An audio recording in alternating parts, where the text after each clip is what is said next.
den skog. Han vill men kan inte sova. The Call of the Wild by Jack London. Originally published 1903. Chapter 1. Into the Primitive. Old longing's nomadic leap, chafing at custom's chain, again from its brumal sleep wakens the Farron's strain. Buck did not read the newspapers, or he would have known that trouble was brewing, not alone for himself, but for every tide-water dog strong of muscle and with warm long hair from Puget Sound to San Diego. Because men, groping in the Arctic darkness, had found a yellow metal, and because steamship and transportation companies were booming to find, thousands of men were rushing into the Northland. These men wanted dogs, and the dogs they wanted were heavy dogs, with strong muscles by which to toil, and furry coats to protect them from the frost. Buck lived at a big house in the sun-kissed Santa Clara Valley. Judge Miller's place, it was called. It stood back from the road, half hidden among the trees, through which glimpses could be caught of the wide, cool veranda that ran around its four sides. The house was approached by graveled driveways which wound about through wide spreading lawns and under the interlacing boughs of tall poplars. At the rear things were on even a more spacious scale than at the front. There were great stables, where a dozen grooms and boys held forth, rows of vine-clad servant cottages, an endless and orderly array of outhouses, long grape arbors, green pastures, orchards, and berry patches. Then there was the pumping plant for the artesian well, and the big cement tank where Judge Miller's boys took their morning plunges and kept cool in the hot afternoon. And over this great demesne Buck ruled. Here he was born, and here he had lived the 4 years of his life. It was true, there were other dogs. There could not but be other dogs on so vast a place, but they did not count. They came and went, resided in the populous kennels, or lived obscurely in the recesses of the house, after the fashion of Toots, the Japanese pug, or Isabel, the Mexican hairless. Strange creatures that rarely put nose out of doors or set foot to the ground. On the other hand, there were the fox terriers, a score of them at least, who yelped fearful promises at Toots and Isabel, looking out of the windows at them, and protected by a legion of housemaids armed with brooms and mops. But Buck was neither house dog nor kennel dog. The whole realm was his. He plunged into the swimming tank, or went hunting with the judge's sons. He escorted Molly and Alice, the judge's daughters, on long twilight or early morning rambles. On wintering nights he lay at the judge's feet before the roaring library fire. He carried the judge's grandsons on his back, or rolled them into the grass and guarded their footsteps through the wild adventures down the fountain, in the stable yard, or even beyond, where the paddocks were dug and the berry patches. Among the terriers he stalked imperiously, and Toots and Isabel he utterly ignored, for he was king over all creeping, crawling, flying things of Judge Miller's place, humans included. His father, Elmo, a huge St. Bernard, had been the judge's inseparable companion, and Buck bid fair to follow in the way of his father. He was not so large, he weighed only 140 pounds, for his mother, Shep, had been a Scotch shepherd dog. Nevertheless, 140 pounds, to which was added the dignity that comes of good living and universal respect, enabled him to carry himself in right royal fashion. During the 4 years since his puppyhood, he had lived the life of a sated aristocrat. He had a fine pride in himself, and was even a trifle egotistical, as country gentlemen sometimes become, because of their insular situation. But he had saved himself by not becoming a mere pampered house dog. Hunting and kindred outdoor delights had kept down the fat and hardened his muscles, and to him, as to the cold tubbing races, the love of water had been a tonic and a health preserver. And this was the manner of dog Buck was in the fall of 1897, when the Klondike strike dragged men from all the world into the frozen north. But Buck did not read the newspapers, and he did not know that Manuel, one of the gardener's helpers, was an undesirable acquaintance. Manuel had one besetting sin. He loved to play Chinese lottery. Also, in his gambling, he had one besetting weakness, faith in a system, and this made his damnation certain, for to play a system requires money, while the wages of a gardener's helper do not lap over the needs of a wife and numerous progeny. The judge was at a meeting of the Raisin Growers Association, and the boys were busy organizing an athletic club on the memorable night of Manuel's treachery. No one saw him and Buck go off through the orchard on what Buck imagined was merely a stroll, and with the exception of a solitary man, no one saw them arrive at the little flag station known as College Park. This man talked with Manuel, and money chinked between them. "You might wrap up the goods before you deliver 'em," the stranger said gruffly, and Manuel doubled a piece of stout rope round Buck's neck under the collar. "Twist it, and you'll choke him plenty," said Manuel, and the stranger grunted a ready affirmative. Buck had accepted the rope with quiet dignity. To be sure, it was an unwanted performance, but he had learned to trust in men he knew, and to give them credit for a wisdom that outstretched his own. But when the ends of the rope were placed in the stranger's hands, he growled menacingly. He had merely intimated his displeasure in his pride, believing that to intimate was to command. But to his surprise the rope tightened around his neck, shutting off his breath. In quick rage he sprang at the man, who met him halfway, grappled him close by the throat, and with a deft twist threw him over on his back. Then the rope tightened mercilessly while Buck struggled in a fury, his tongue lolling out of his mouth and his great chest panting futilely. Never in all his life had he been so vilely treated, and never in all his life had he been so angry. But his strength ebbed, his eyes glazed, and he knew nothing when the train was flagged and the two men threw him into the baggage car. The next he knew, he was dimly aware that his tongue was hurting and that he was being jolted along in some kind of conveyance. The hoarse shriek of a locomotive whistling a crossing told him where he was. He had traveled too often with the judge not to know the sensation of riding in a baggage car.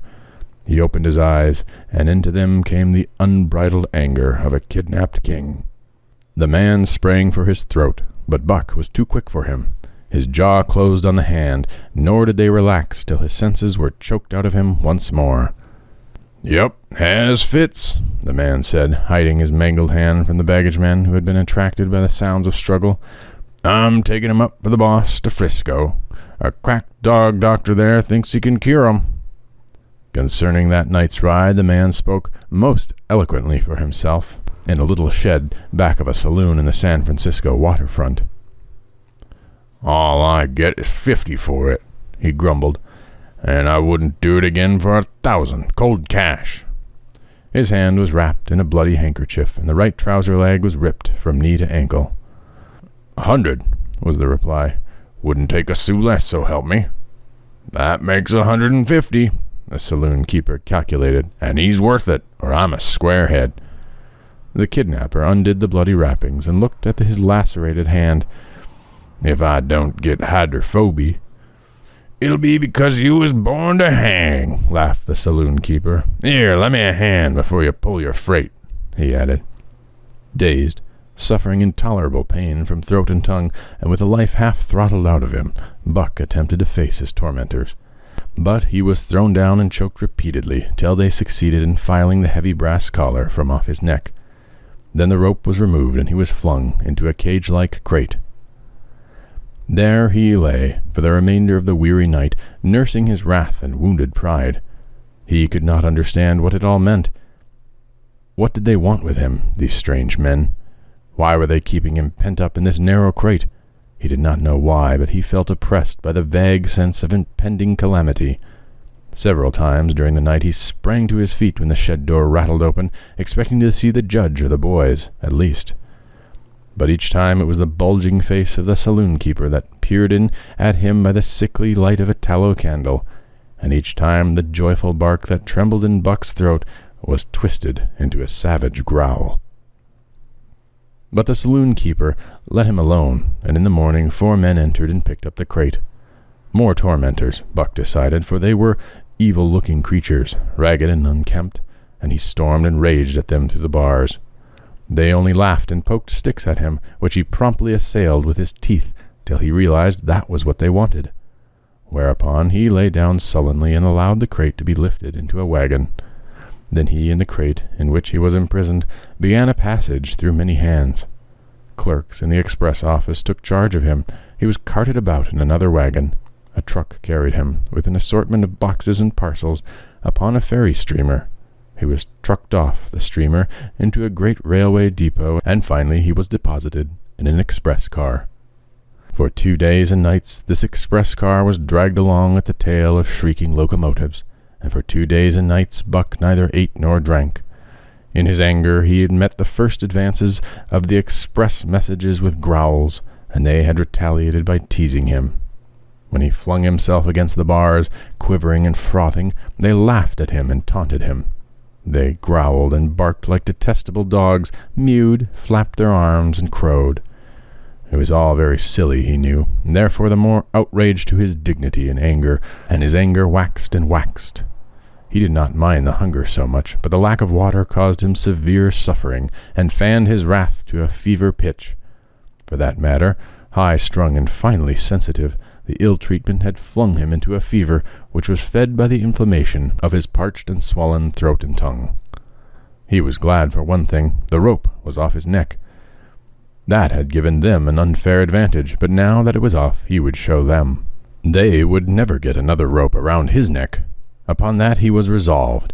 For 2 days and nights he neither ate nor drank, and during those 2 days and nights of torment he accumulated a fund of wrath that boded ill for whoever first fell foul of him. His eyes turned bloodshot, and he was metamorphosed into a raging fiend. So changed was he that the judge himself would not have recognized him, and the express messengers breathed with relief when they bundled him off the train at Seattle. 4 men gingerly carried the crate from the wagon into a small high-walled backyard. A stout man with a red sweater that sagged generously at the neck came out and signed the book for the driver. That was the man, Buck divined, the next tormentor, and he hurled himself savagely against the bars. The man smiled grimly and brought a hatchet and a club. "You ain't going to take him out now?" the driver asked. "Sure," the man replied, driving the hatchet into the crate for a pry. There was an instantaneous scattering of the 4 men who had carried it in, and from safe perches on top the wall they prepared to watch the performance. Buck rushed at the splintering wood, sinking his teeth into it, surging and wrestling with it. Wherever the hatchet fell on the outside, he was there on the inside, snarling and growling, as furiously anxious to get out as the man in the red sweater was calmly intent on getting him out. "Now, you red-eyed devil," he said, and when he had made an opening sufficient for the passage of Buck's body. At the same time he dropped the hatchet and shifted the club to his right hand. And Buck was truly a red-eyed devil as he drew himself together for the spring. Hair bristling, mouth foaming, a mad glitter was in his bloodshot eyes.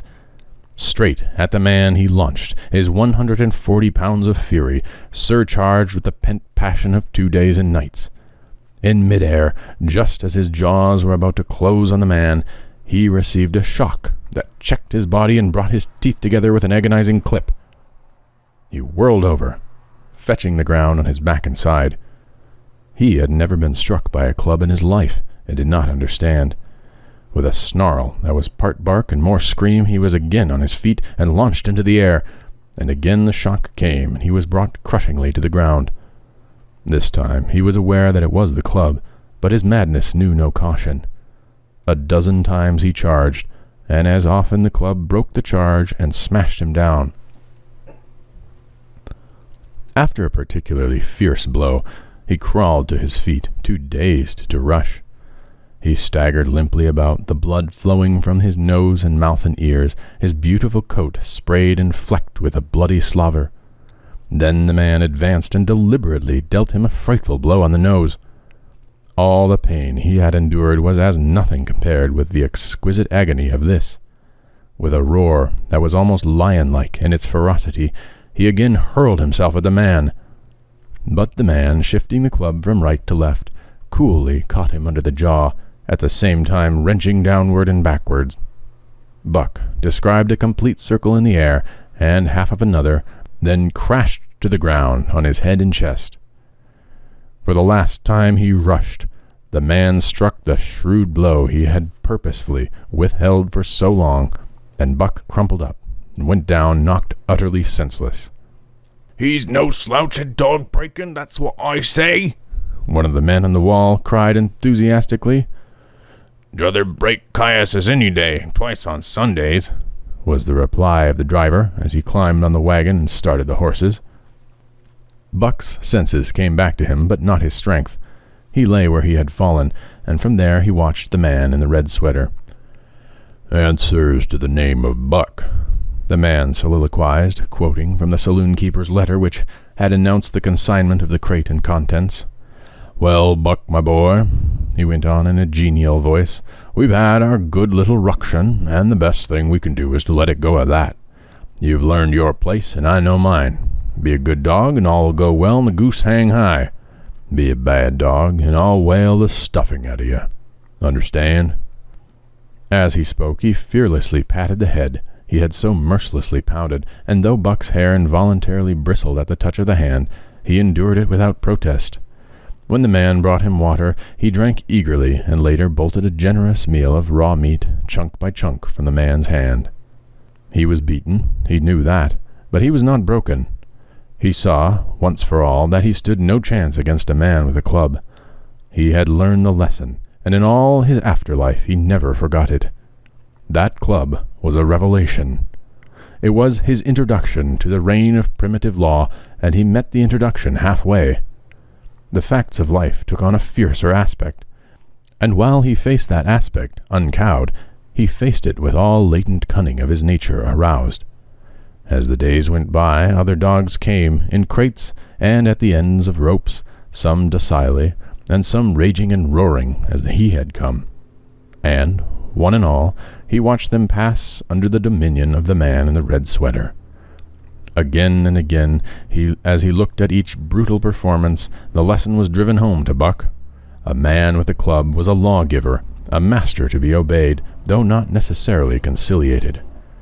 Of this last Buck was never guilty, though he did see beaten dogs that fawned upon the man and wagged their tails and licked his hands. Also, he saw one dog that would neither conciliate nor obey, finally killed in the struggle for mastery. Now and again men came, strangers, who talked excitedly, wheedlingly, and in all kinds of fashions to the man in the red sweater.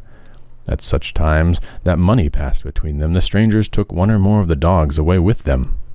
Buck wondered where they went, for they never came back, but the fear of the future was strong upon him, and he was glad each time he was not selected. Yet his time came, in the end, in the form of a little weazened man who spat broken English and many strange and uncouth exclamations which Buck could not understand. "Sacredem!" he cried, when his eyes lit upon Buck. "That one damn bully dog, eh? How much?" 300. You get a present at that," was the prompt reply of the man in the red sweater.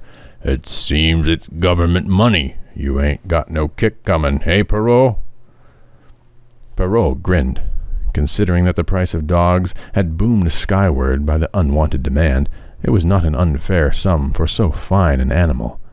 The Canadian government would be no loser, nor would its dispatches travel the slower. Perrault knew dogs, and when he looked at Buck, he knew that he was 1 in 1,000. 1 in 10,000, he commented mentally. Buck saw money pass between them, and was not surprised when Curly, a good-natured Newfoundland, and he were led away by the little weazened man. That was the last time he saw the man in the red sweater, and as Curly and he looked at the receding Seattle from the deck of the Narwhal, it was the last he saw of the warm Southland.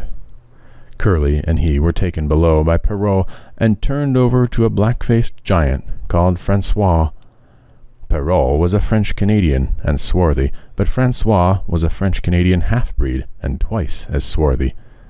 They were a new kind of men to Buck, of which he was destined to see many more, and while he developed no affection for them, he nonetheless grew honestly to respect them. He speedily learned that Perrault and Francois were fair men, calm and impartial in administering justice, and too wise in the ways of dogs to be fooled by dogs. In the 'tween decks of the Narwhal, Buck and Curly joined 2 other dogs. One of them was a big snow-white fellow from Spitzbergen, who had been brought away by a whaling captain, and who had later accompanied a geological survey into the Barrens. He was friendly in a treacherous sort of way, smiling into one's face while he meditated some underhanded trick, as for instance when he stole from Buck's food at the first meal. As Buck sprang to punish him, the lash of Francois's whip sang through the air, reaching the culprit first, and nothing remained to Buck but to recover the bone. That was fair of Francois, he decided, and the half-breed began to rise in Buck's estimation. The other dog made no advances, nor received any. Also, he did not attempt to steal from the newcomers. He was a gloomy, morose fellow, and he showed Curly plainly that all he desired was to be left alone, and further that there would be trouble if he were not left alone. Dave, he was called, and he ate and slept, or yawned between times, and took interest in nothing, not even when the Narwhal crossed Queen Charlotte Sound and rolled and pitched and bucked like a thing possessed. When Buck and Curly grew excited, half wild with fear, he raised his head as though annoyed, favored them with an incurious glance, yawned, and went to sleep again. Day and night the ship throbbed to the tireless pulse of the propeller, and though one day was very like another, it was apparent to Buck that the weather was steadily growing colder. At last one morning the propeller was quiet, and the Narwhal was pervaded with an atmosphere of excitement. He felt it, as did the other dogs, and knew that a change was at hand. Francois leashed them and brought them on the deck. At the first step upon the cold surface, Buck's feet sank into the white mushy something very like mud. He sprang back with a snort. More of this white stuff was falling through the air. He shook himself, but more of it fell upon him. He sniffed it curiously, then licked some upon his tongue. It bit like fire, and the next instant was gone. This puzzled him. He tried it again with the same result. The onlookers laughed uproariously, and he felt ashamed, though he knew not why, for it was his first snow.